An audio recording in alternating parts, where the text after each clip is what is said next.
Hello, today I'm in Subaru HV.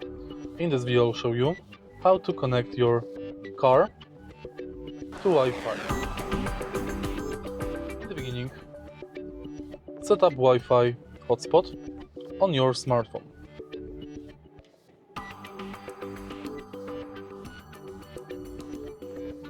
Now, let's go to menu, settings, general, and find Wi-Fi.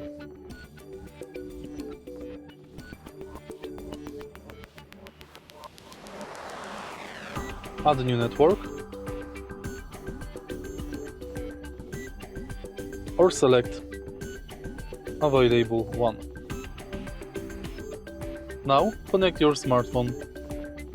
connect your car to the Wi-Fi. Let me just check what is the password.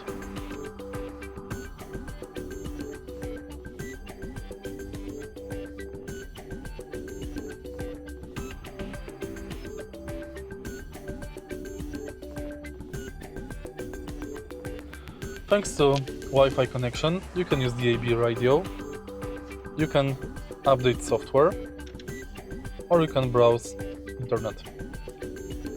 If you find this video helpful, please leave like, comment, and subscribe.